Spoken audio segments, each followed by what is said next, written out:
Shalom, selamat hari Natal dan Tahun Baru kepada Bapak dan Ibu Gembala Stefanus Paul dan kepada semua jemaat yang ada. Puji Tuhan, haleluya. Mari kita semuanya memuliakan nama Tuhan, haleluya. Shalom kepada Bapak Gembala dan Ibu sekeluarga besar beserta seluruh sidang jemaat sahabat Allah. Kami sampaikan selamat hari Natal dan Tahun Baru 2021. Semoga Tuhan memberkati kita semua. Kiranya damai sejahtera Natal menjadi bagian kehidupan kita. Selanjutnya kami serahkan segenap hidup, tubuh, roh, jiwa, dan pikiran kami sekeluarga besar sidang jemaat sahabat Allah ini. Kami serahkan, kami letakkan dalam tangan kuat kuasa perlindungan keselamatan Tuhan Yesus. Tuhan Yesus memberkati. Amin.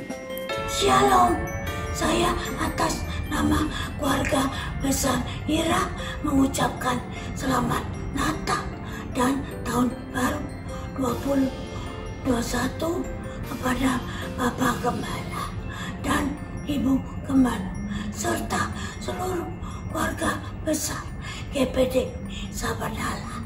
Kiranya Tuhan memberkati kita semua dan tetap setia sampai Tuhan datang kembali. Haleluya, amin. Shalom Bapak Ibu, saudara-saudara sekalian, saudara-saudara seiman dimanapun Anda berada, khususnya seluruh sidang jemaat gereja GPDI Sahabat Allah di Kampung Duri. Dengan ini kami sekeluarga mengucapkan selamat hari Natal dan selamat Tahun Baru. Kiranya Tuhan memberkati. Bapak Ibu saudara sekalian, pada kesempatan ini saya sekeluarga mengucapkan selamat hari Natal 2 Desember 2020 dan selamat Tahun Baru. Kiranya damai sejahtera Natal menyertai penyertaan Tuhan senantiasa ada bagi kita semua. Di tahun yang baru, mari kita jalani dengan penuh sukacita, semangat. Tuhan Yesus memberkati kita semua. Terima kasih. Tuhan memberkati. Amin.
sekalian, saudara-saudara yang kekasih dalam Tuhan Yesus Kristus.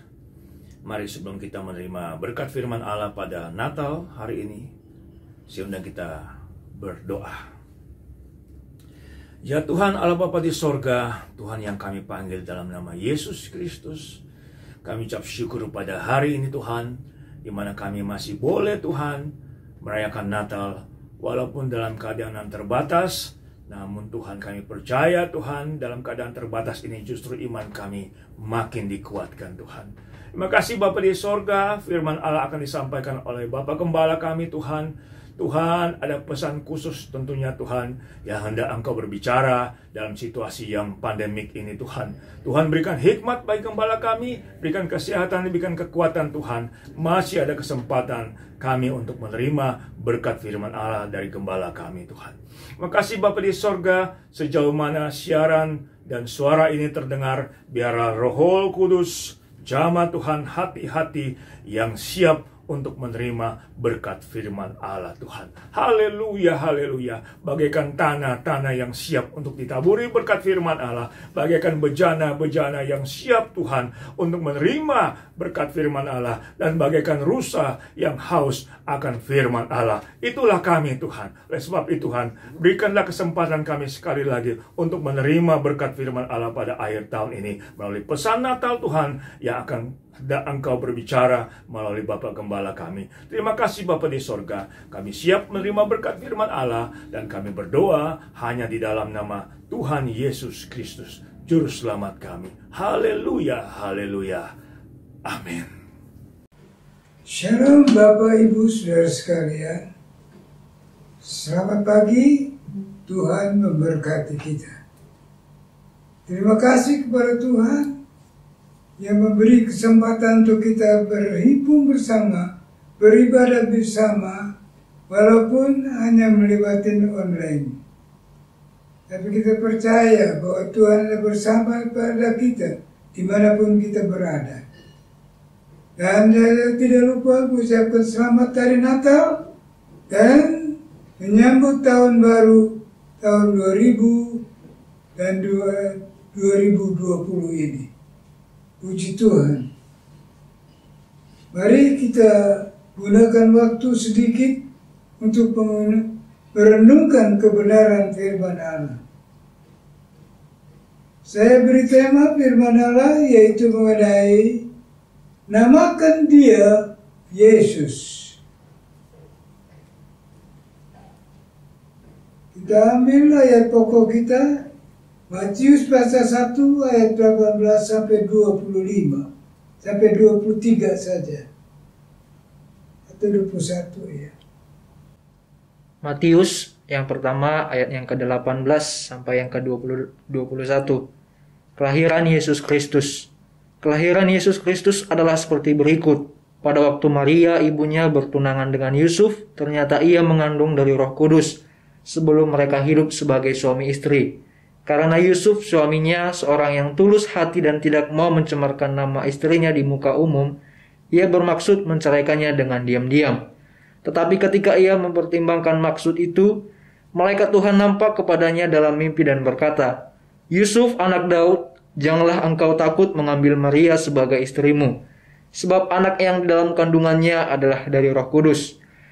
Ia akan melahirkan anak laki-laki dan engkau akan menamakan dia Yesus, karena dialah yang akan menyelamatkan umatnya dari dosa mereka."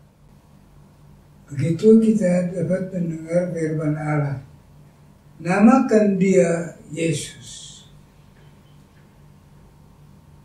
Pedoman saya adalah hari Natal dirayakan setiap tahun, yaitu tanggal 25 Desember.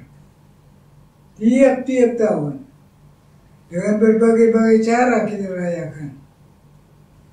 Tapi kita pagi hari ini kita merenungkan firman Allah.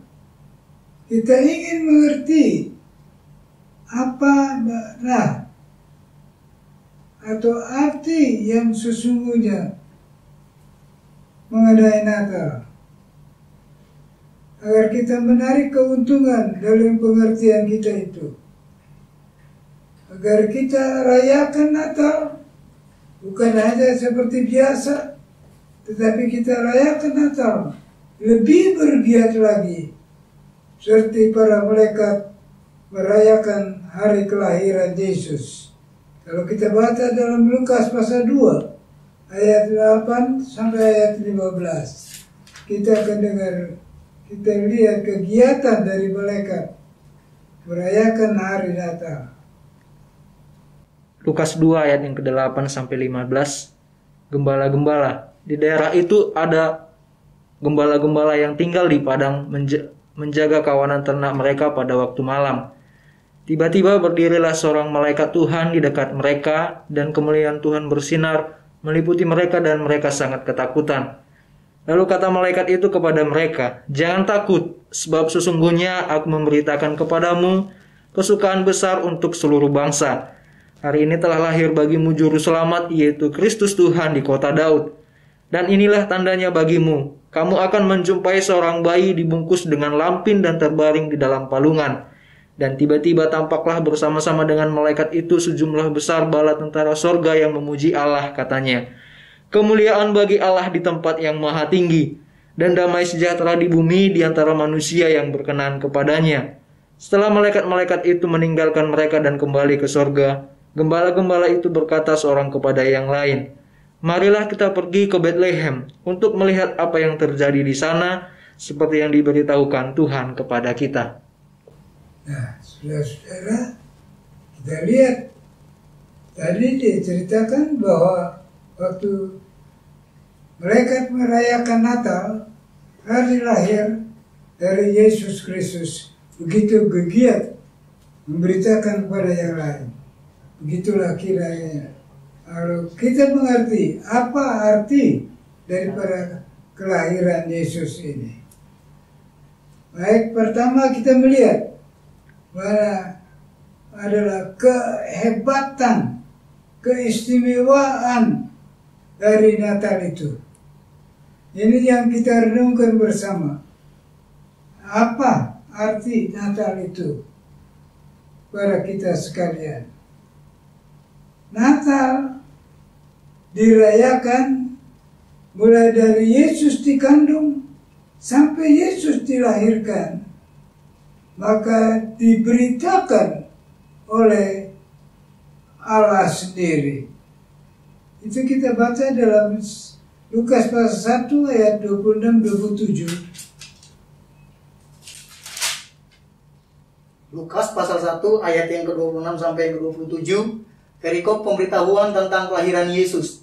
Dalam bulan yang ke-6, Allah menyuruh malaikat Gabriel pergi ke sebuah kota di Galilea bernama Nazaret, kepada seorang perawan yang bertunangan dengan seorang bernama Yusuf dari keluarga Daud. Nama perawan itu Maria. Nah, kita sudah dengar, saudara, bahwa kelahiran dari Yesus itu disampaikan, diberitakan oleh Allah sendiri. Jadi istimewa, saudara. Di mana ada orang mengandung Allah sendiri yang campur tangan? Tentu tidak. Karena itu kita yakin bahwa Tuhan kita Yesus Juru Selamat adalah lain daripada yang lain. Yang kita harus hargai dan kita harus hormati. Yang memberitakan, memberi berita ini adalah Allah sendiri. Allah yang pencipta langit bumi dengan segala isinya. Allah yang luar biasa. Itu Allah yang memberikan berita kepada Jibril. Nah, saudara, mari kita melihat selanjutnya. Berita disampaikan kepada malaikat Jibril. Lukas pasal 2 pasal 1 ayat 26. Pasal 1 ayat yang ke-26. Dalam bulan yang ke-6, Allah menyuruh malaikat Gabriel pergi ke sebuah kota di Galilea bernama Nazaret. Jadi kita melihat, saudara-saudara, Allah mengutus kepada Gabriel untuk memberitakan berita kelahiran Yesus itu kepada Yusuf, kepada Maria dan kepada Yusuf. Ini adalah satu berita yang hebat, yang luar biasa, saudara. Ya, itu kelahiran Yesus yang luar biasa sekali. Penerima berita itu adalah Maria. Dan Maria ini adalah seorang gadis, anak darah, ya, masih suci, dalam keadaan suci. Dia setara bertunangan dengan Yusuf di daerah Galilea, kota Nazaret, Timur Tengah. Dan kita melihat bahwa Yesus dilahirkan, dibuahi atau dikandung lewat Roh Kudus, bukan lewat dari Yusuf, tetapi lewat Roh Kudus. Kita baca dalam Matius pasal 1, Matius pasal 1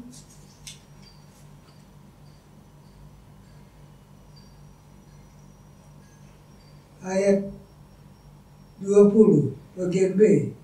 Firman Tuhan, Matius pasal 1 ayat 20 bagian B. Malaikat Tuhan nampak kepadanya dalam mimpi dan berkata, Yusuf anak Daud, janganlah engkau takut mengambil Maria sebagai istrimu, sebab anak yang di dalam kandungannya adalah dari Roh Kudus. Ya, jadi kita melihat, inilah kita selidiki kehebatan dari Yesus Kristus kita ini. Pertama kita melihat beritanya disampaikan oleh Allah sendiri mengenai kedatangan Yesus di atas muka bumi ini.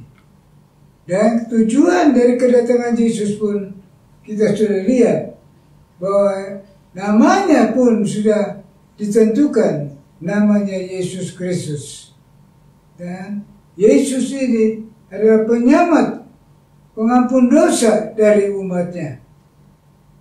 Dan Yesus ini tidak dilahirkan berdasarkan cara manusia, tidak berdasarkan atas kebiasaan manusia, yaitu antara pria dan wanita.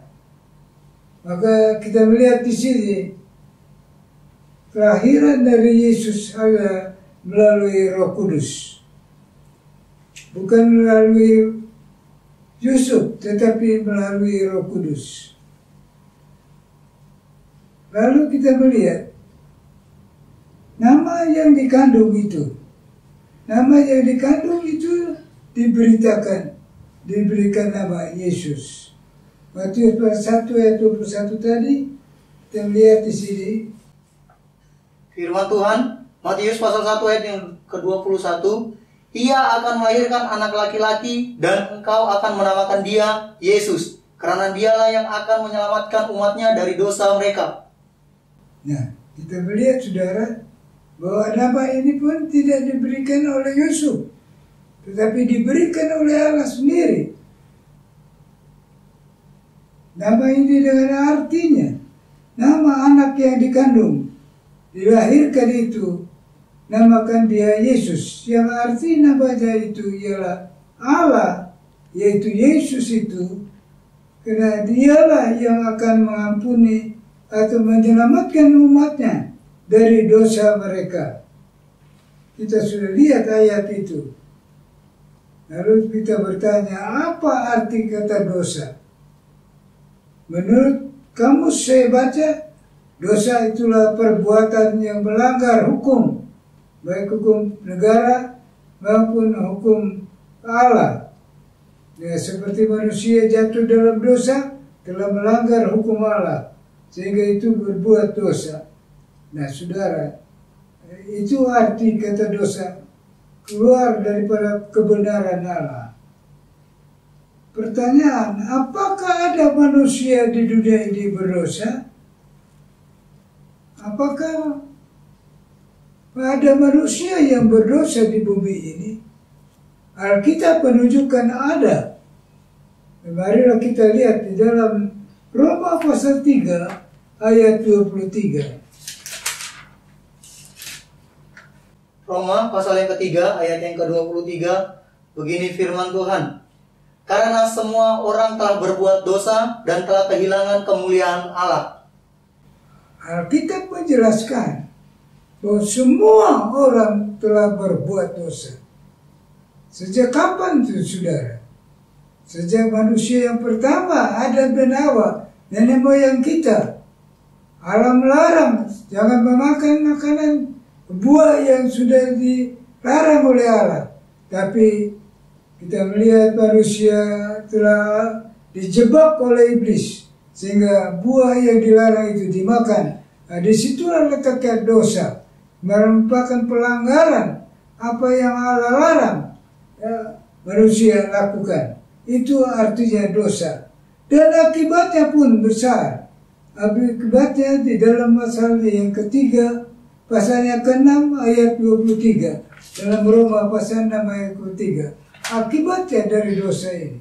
Roma pasal yang ke-6 ayat yang ke-23, sebab upah dosa ialah maut, tetapi karunia Allah ialah hidup yang kekal dalam Kristus Yesus Tuhan kita. Nah, saudara, kita melihat dosa akibatnya yaitu maut, kematian. Ya, kita mesti perhatikan hal ini. Mengapa Yesus harus mengampuni dosa? Karena manusia sudah jatuh dalam dosa. Dan kalau Yesus tidak ampuni, tidak sucikan, maka manusia akan jatuh di dalam dosa dan di dalam hukuman. Kalau kita melihat, coba dalam Lukas pasal 16 ayat 22 sampai 24. Lukas pasal yang ke-16 ayat ke-22 sampai ke-24. Kemudian matilah orang miskin itu, lalu dibawa oleh malaikat-malaikat ke pangkuan Abraham. Orang kaya itu juga mati, lalu dikubur, dan sementara ia menderita sengsara di alam laut, ia memandang ke atas, dan dari jauh dilihatnya Abraham dan Lazarus duduk di pangkuannya. Lalu ia berseru, katanya, Bapa Abraham, kasihanilah aku, suruhlah Lazarus supaya ia mencelupkan ujung jarinya ke dalam air dan menyejukkan lidahku, sebab aku sangat kesakitan dalam nyala api ini.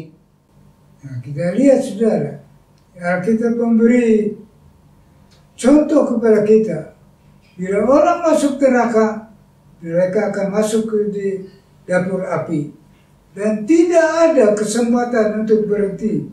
Tidak ada kesempatan untuk keluar dari tempat itu. Ini saudara-saudara, karena dosa telah menguasai manusia.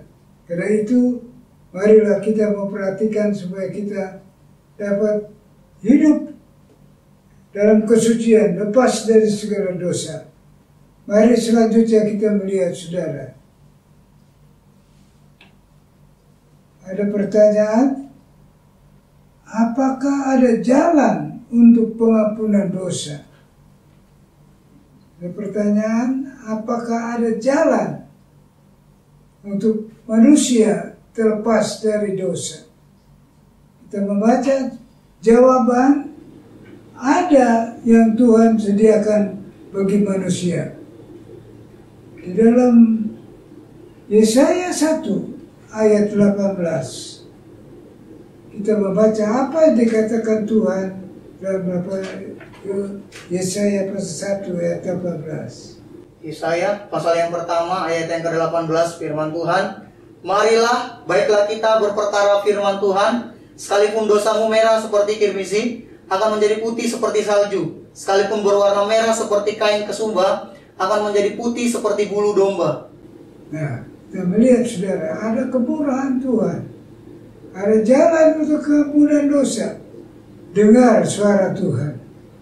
Kalau pada pagi hari ini, saudara mendengarkan suara Tuhan. Tuhan mengampuni segala dosa-dosa kita. Kita mengaku segala dosa-dosa kita. Yang pertama adalah tadi, mendengar panggilan Tuhan. Yang kedua, mengaku kepada Tuhan bahwa kita adalah manusia yang berdosa. Di dalam 1 Yohanes pasal 1 ayat 8 dan ayat 9.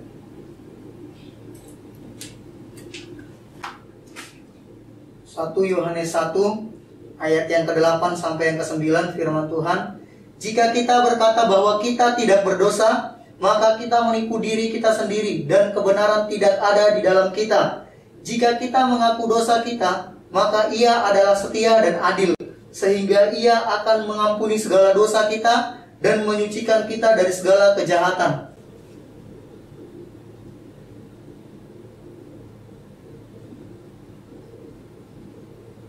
Nah, begitu kita mendengar dalam firman Allah, saudara-saudara, kalau kita mengaku segala dosa kita, bahwa Tuhan begitu baik dan mengampuni segala dosa-dosa kita, dengarlah, datanglah kepadanya untuk kita minta ampun kepada Tuhan, dan Tuhan memberi pengampunan kepada kita. Akuilah segala kesalahan kita. Tidak ada yang tersembunyi kepada Tuhan. Semuanya terbuka bagi Tuhan. Nah sekarang selanjutnya yaitu bagaimana cara untuk dapat pengampunan dosa selanjutnya. Kita bisa lihat di dalam Alkitab, saudara. Di dalam Kisah Rasul pasal 16. Di sana diceritakan ada seorang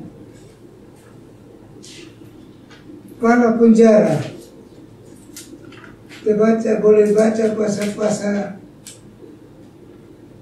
16 ayat 24 sampai 35. Kisah Rasul pasal yang ke-16 ayat yang ke-24.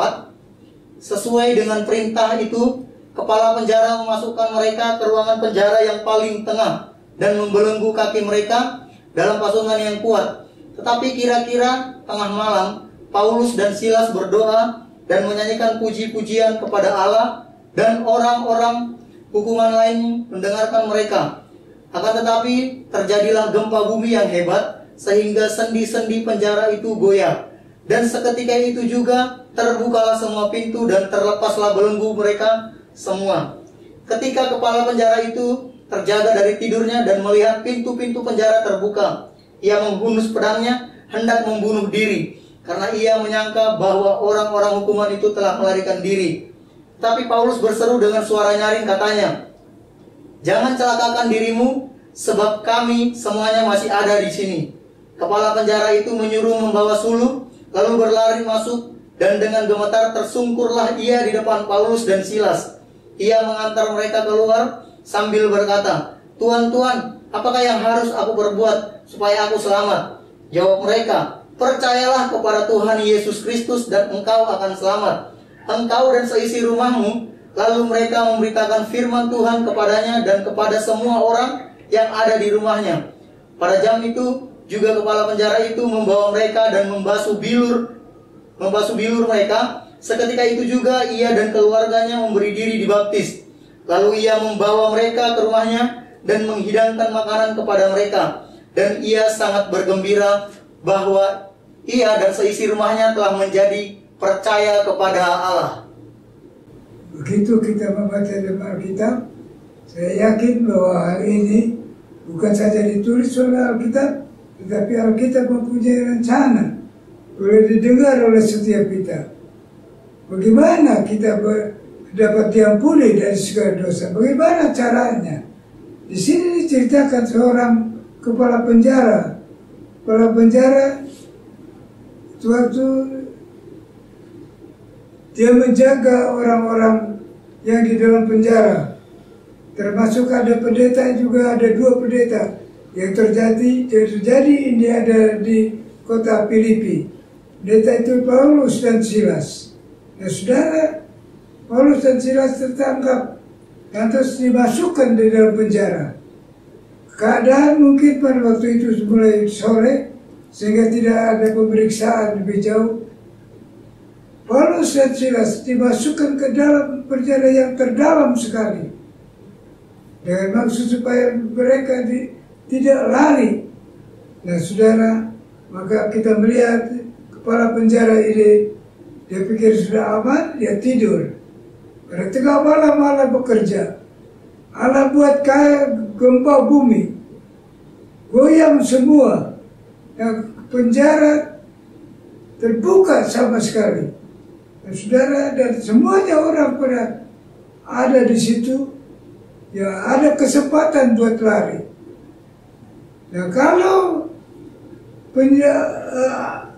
orang di penjara ini lari, resikonya adalah yang menjadi penggantinya haruslah kepala penjara. Mungkin dia dapat hukuman mati. Karena itu, waktu dia sadar bahwa ada gempa bumi, dan dia tahu kalau orang-orang yang dijaga ini bisa lari, maka dia pasti mendapat hukuman yang berat, yaitu di antara kematian. Karena itu dia ambil pedangnya, dia pikir daripada dimati orang lebih mati sendiri.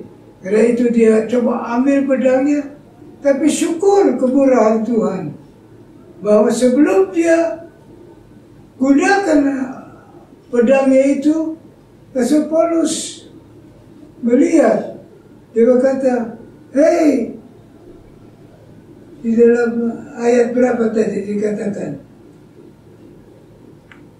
Tetapi Paulus berseru, ayat yang ke-28.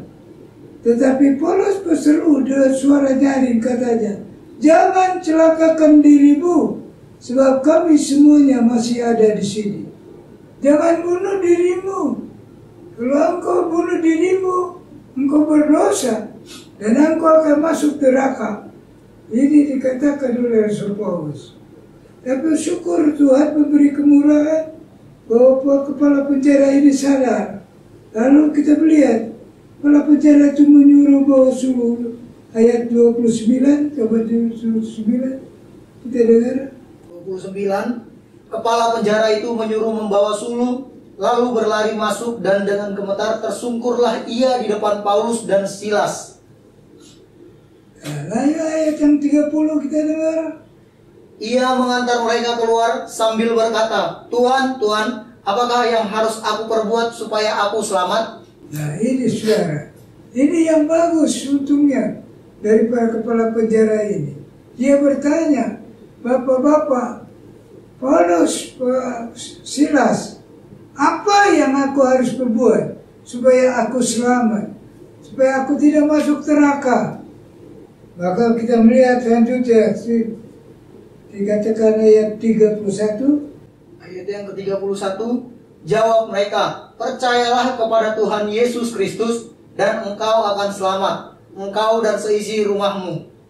Nah, kita baca Rasul Paulus berkata, engkau harus percayalah kepada Tuhan Yesus Kristus, dan yang engkau akan selamat, engkau dan seisi rumahmu. Inilah jawaban yang paling tepat. Ya saudara, Yesus datang untuk menyelamatkan manusia yang percaya kepadanya.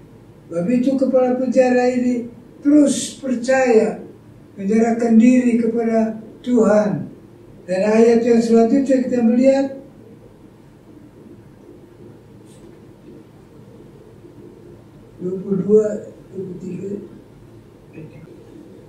ayat 33.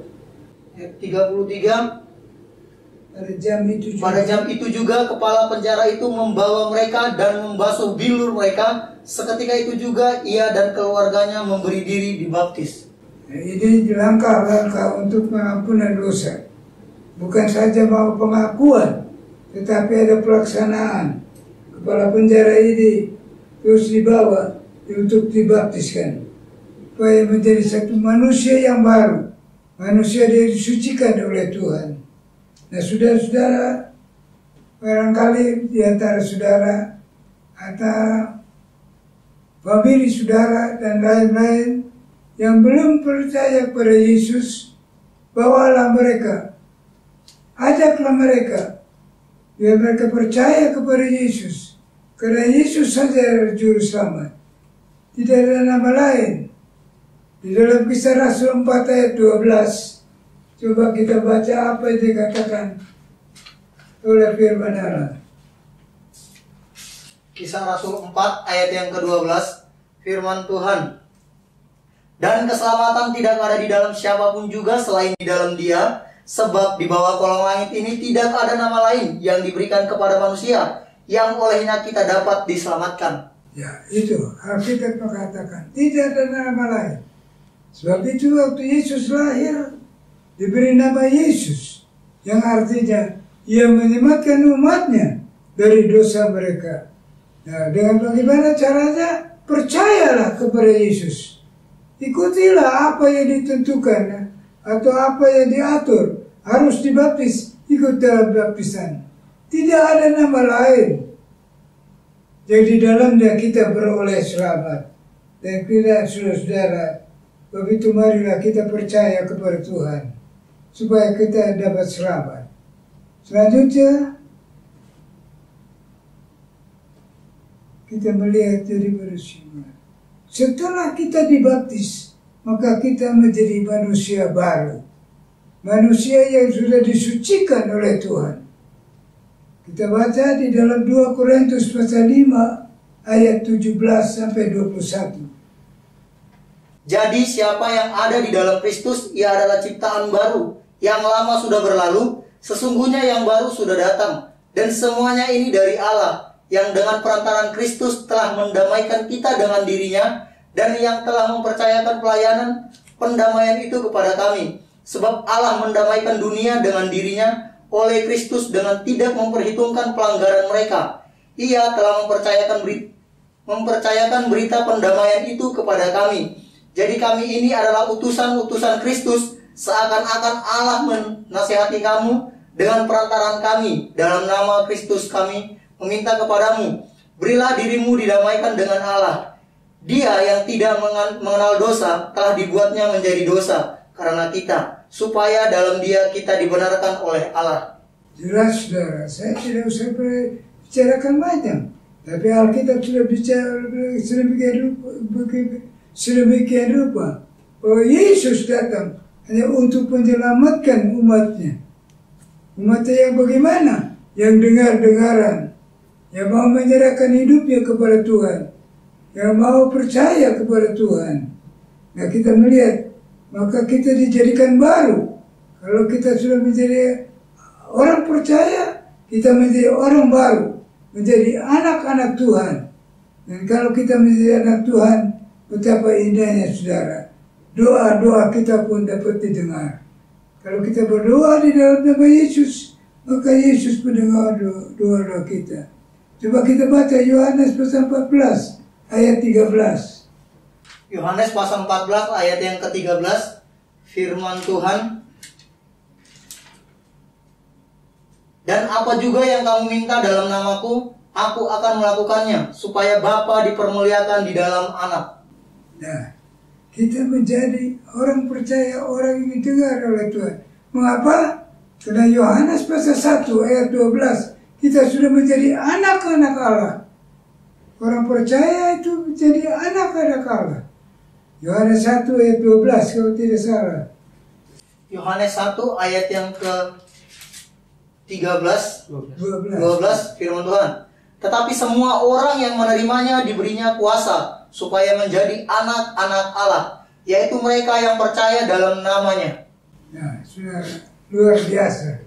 Dari manusia yang berdosa diselamatkan. Kalau kita dengar suara Tuhan, kita mengaku segala dosa kita, maka Tuhan menjadikan kita baru, menjadi keluarga baru, menjadi anak-anak Tuhan yang disayang oleh Tuhan. Sebab kita menjadi anak dari Tuhan. Dan segala doa-doa kita telah didengar oleh Tuhan. Karena begitu, saudara, marilah, jadilah anak-anak Tuhan. Jangan tinggal terus di dalam dosa. Dengarlah suara Tuhan. Jangan sampai waktu Tuhan panggil, waktu kita meninggal, kita belum percaya Tuhan. Dan marilah kita percaya Tuhan. Umur kita tidak tahu kapan. Tapi kita harus, begitu Tuhan katakan, kita harus bersiap diri kita untuk menghadap Tuhan. Kita tidak tahu kapan. Tetapi kita bersiap, yaitu percaya, menyerahkan diri kita kepada Tuhan. dan Tuhan memberikan keselamatan kepada kita sekalian. Nah, saya tarik kesimpulan di dalam berita firman Allah ini, yaitu bahwa semuanya terjadi oleh karena cinta Tuhan. Bahwa Allah begitu mengasihi kepada manusia, sehingga manusia sudah jatuh di dalam dosa. Tetapi Allah berusaha menyelamatkan manusia. Dia mengutus Yesus Kristus menjadi juru selamat, mati di atas kayu salib. Darahnya menyucikan dosa orang-orang yang percaya kepadanya. Nah, karena itu saudara, percayalah. Kalau kita baca dalam Yohanes pasal 3 ayat 16, kita akhiri ayat kita ini. Yohanes 3 ayat 16. Yohanes pasal yang ketiga ayat yang ke-16. Karena begitu besar kasih Allah akan dunia ini, sehingga Ia telah mengaruniakan anaknya yang tunggal, supaya setiap orang yang percaya kepadanya tidak binasa, melainkan beroleh hidup yang kekal. Itu luar biasa, begitu cinta Allah. Allah cinta, Dia kirim Yesus untuk menyelamatkan kita, supaya kita tidak binasa, melainkan beroleh hidup yang kekal. Puji Tuhan, nikmatilah firman Allah. Lakukanlah firman Allah, supaya kita punya hidup yang kekal. Kita tidak tahu lagi sekali kapan kita harus dipanggil oleh Tuhan, tetapi kita harus siap bertemu dengan Tuhan kapanpun. Apalagi hari-hari ini kita menghadapi corona. Ya, kita melihat, saya rasa begitu sedih sekali kalau melihat ribuan orang. Sekarang sudah berapa ribu saya kurang tahu manusia meninggal oleh kena corona. Tapi saya berpikir, apakah mereka sudah kenal Tuhan? Apakah mereka sudah percaya Yesus? Apakah mereka sudah diampuni dosanya? Itu yang saya berpikir. Tapi saudara, saya berpikir, tapi tidak berbuat apa-apa. Hanya berdoa. Bagi kita yang masih ada, marilah kita gunakan waktu kita percaya pada Yesus, supaya kita diselamatkan. Karena tidak ada nama lain dikaruniakan kepada manusia yang di dalamnya kita selamat, hanya di dalam Yesus Kristus Tuhan, Juru Selamat kita. Terima kasih Tuhan Tuhan atas kesempatan yang Tuhan berikan bagi kita. Inilah renungan Natal buat kita sekalian. Bapa Surgawi, kami mengucapkan syukur, terima kasih kalau kami boleh merayakan hari Natal. Ini semua rahmat teburan Tuhan. Lebih dari itu kami berdoa supaya kiranya banyak orang bukan saja merayakan Natal, tapi mereka benar-benar sudah diselamatkan. Keselamatan yang Kau berikan itu jadi menjadi bagian setiap kami sekalian. Lindungilah kami ya Tuhan, tolonglah kami, jauhkan yang tidak berkenan pada Tuhan. Jauhkan dari wabah penyakit yang lebih hari kedengarannya, lebih menghebat lagi. Tapi kami percaya kepada Tuhan. Kami serahkan hidup kami, keluarga kami, anak cucu bantu, saudara keponakan, seluruh sidang jemaat Tuhan hanya kepada Yesus. Yesuslah Juru Selamat. Terima kasih Bapa, terima kasih. Abah sudah sampaikan firman sekedar, biar Tuhan memberkati. Di dalam nama Tuhan Yesus Kristus. Amin. Puji Tuhan, kita sudah mendengarkan firman Tuhan. Kiranya firman Tuhan pada hari ini dapat menjadi berkat bagi kita semua. Ada beberapa pengumuman yang akan disampaikan. Mohon perhatian dari Bapak Ibu sekalian. Yang pertama, seluruh kegiatan gereja akan diinfokan melalui WhatsApp grup jemaat. Bila Bapak Ibu sekalian belum tergabung dalam WhatsApp grup jemaat, dapat segera menghubungi sekretariat. Ibadah Natal online GPDI Sahabat Allah akan dilakukan pada hari Minggu 27 Desember 2020 pada pukul 8 pagi di channel YouTube GPDI Sahabat Allah dengan tema Natal diambil dari Yohanes 12 ayat 32. Semakin giat memberitakan nama Yesus kepada dunia. ibadah Natal Gereja Anak Blessed Kids pada hari ini, yaitu hari Jumat 25 Desember 2020 pukul 11 sampai dengan selesai dengan pembicara Tante Inawati dengan tema Giat Beritakan Nama Yesus. Berikutnya, ibadah akhir tahun GPDI Sahabat Allah akan diadakan pada hari Kamis 31 Desember 2020 pukul 23.00 atau pukul 11 malam di channel YouTube GPDI Sahabat Allah. Bagi setiap jemaat Tuhan yang rindu memberikan persembahan dan persepuluhan, dapat melakukan transfer ke rekening yang tertera pada layar. Mohon memberikan keterangan persembahan atau perpuluhan dan dapat mengirimkan bukti transfer ke WhatsApp gereja. GPDI Sahabat Allah mengucapkan selamat hari Natal kepada seluruh sidang jemaat gereja GPDI Sahabat Allah Jakarta. Tuhan Yesus memberkati kita semua. Dan kini waktunya kita menyiapkan hati kita mengangkat kedua tangan kita di hadapan Tuhan, dan kita akan menerima berkat yang akan disampaikan melalui Bapa Gembala. Bapa Sorga, terima kasih buat kesempatan kemurahan Tuhan di mana kami boleh beribadah bersama, dan tiba saatnya anak-anak Tuhan kembali pulang. Kasih Tuhan, pulanglah dengan membawa berkat rahmat sejahtera dari Bapa, kasih sayang dari anak yang tunggal Yesus Kristus, dan persekutuan dari Roh-Nya yang kudus menyertai kita hari ini, besok, sampai kita bertemu Tuhan dan tinggal bersama Dia selama-lamanya. Terima kasih Bapa. Kami alaskan doa kami di dalam nama Tuhan Yesus Kristus. Mari kita berkata, Amin.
Senyum.